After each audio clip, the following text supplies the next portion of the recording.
What's up, everyone? Welcome back to another review, and this time I'm going to be taking a look at House of 1000 Corpses, written and directed by Rob Zombie. Now, I've always been a huge Rob Zombie fan ever since I was a kid. Love his music. His movies? That's a different story altogether. Now, last year I had made a review about Halloween, about his two Halloween movies. While I overall enjoyed the first one, it's a mess. But I utterly despised the second one. I think Rob Zombie's Halloween 2 is an epic piece of garbage. We're not talking about those. We're talking about his original works.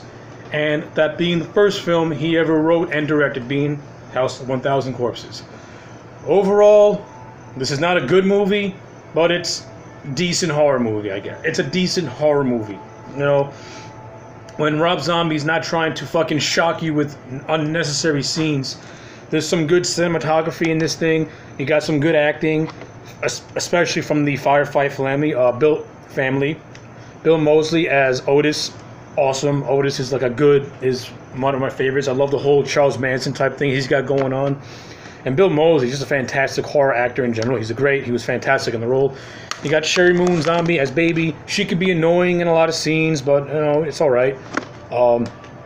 Sid Haig as Captain Spaulding, and I love Captain Spaulding. You know, the clown who owns the gas station. Captain Spaulding and Otis, definitely my two favorite characters in House of 1000 Corpses. They're hilarious, especially that opening scene where Captain Spaulding and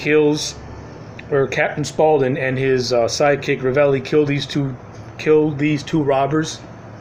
And Spaulding just has a lot of memorable quotes, you know, like, "You goddamn motherfucker, got blood all over my best clown suit."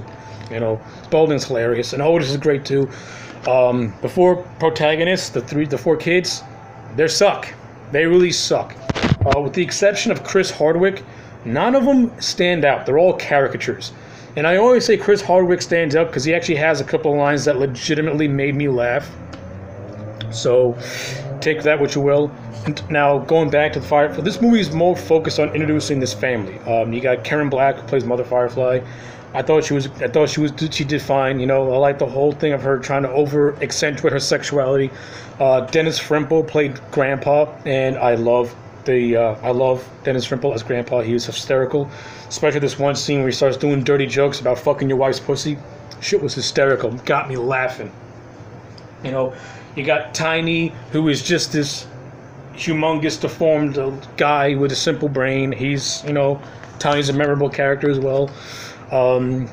You got this whole thing about these four kids trying to find the legend of Dr. Satan, and the overall look of Dr. Satan is pretty cool, and the look of Earl the Professor is also pretty cool. It could make for an iconic slasher villain if Rob Zombie would have actually tried to make a fucking movie and not just a movie about random images. And that's the biggest downfall this movie's got. Now, I mentioned a lot of the positives. Those are actually all the positives I got. You know, I mean, there's a few more things here and there, like Walton Goggins as one of the cops. I like Walton Goggins. I thought he was funny.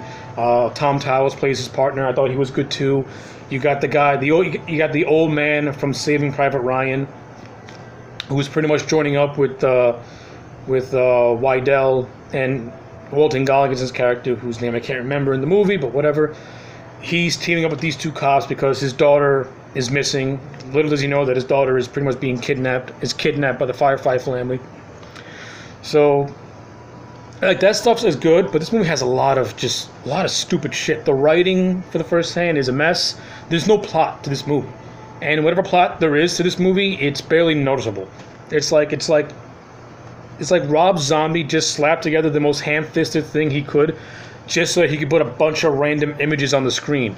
And a lot of the images, they are vivid and they stay with you, like the whole Fish Boy thing where Otis takes one of the kids, whose name is Bill, played by Rainn Wilson, and pretty much turns him into a human mermaid. I mean, the imagery is cool, it's striking, it stays with you, but there's no substance behind anything.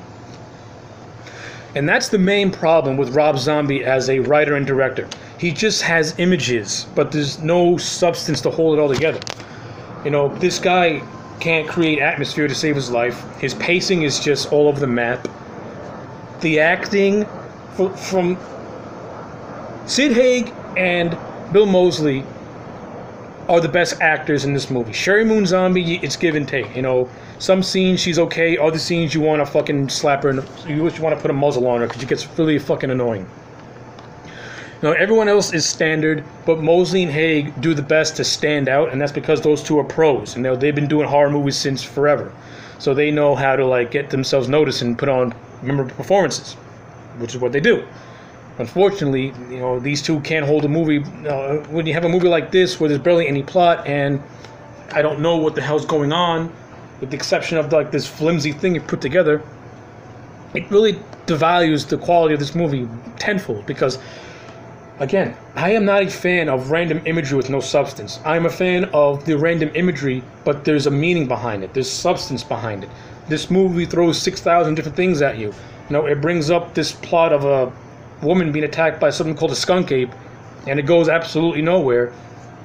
You get this other thing about some random guy talking about the Jesus, and I see it coming. And it's like, okay, what? You're showing all this shit. Are you just like showing what it's like to be a backwoods redneck? Give me something else, man. I don't know what the hell you're trying to say with this movie.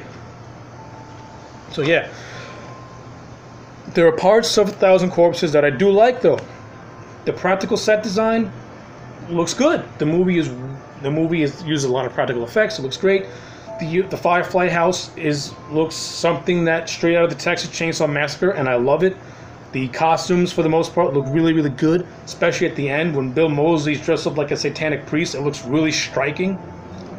And like the whole lair of Dr. Satan is a very unique looking set as well. It's like going into the bowels of hell pretty much, and I like that stuff.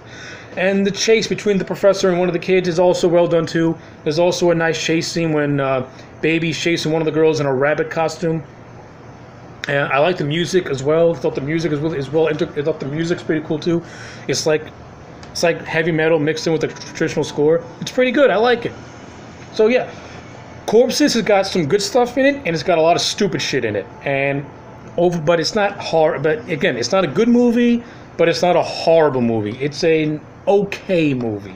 You know, you can watch it to kill a good hour and 20 minutes. It ain't gonna hurt you. It ain't gonna kill you. And it's probably not really... It might offend you because it does have offensive shit in it, but I don't really care about that sort of shit. That don't bother me at all. So yeah, as an overall grade, I'm gonna give House of 1,000 Corpses a 6 out of 10. It may sound high, but you know, Mosley and Haig, they're really good characters. Otis and Captain Spaulding, they stand out and they hold the movie together. The practical sets does a lot to stand out, especially in a horror movie where everything looks real. The costume design is good, and like I said, the acting is not horrible. The acting is actually fair. Mosley and Haig stand out because, again, like I said, they're pros, so they have to do what they got to do to stand out. Everyone else does a decent job, even though the characters are thinly written, and the only protagonist I like is Chris Hardwick's character. But, you know, whatever. You know, it does what it needs to do, and in a slew of the modern-day horror movies, this is one of the better ones, I guess, in terms of originality. So, yeah. And also, you know, it's a good little tribute to those 70s slashers, anyway, like Texas Chainsaw and stuff like that. So, take what you will. 6 out of 10. Anyway, those are my thoughts on House of 1,000 Corpses. Let me know what you think about it in the comment sections below. Like, comment, and subscribe, and I'll check you back next time for more.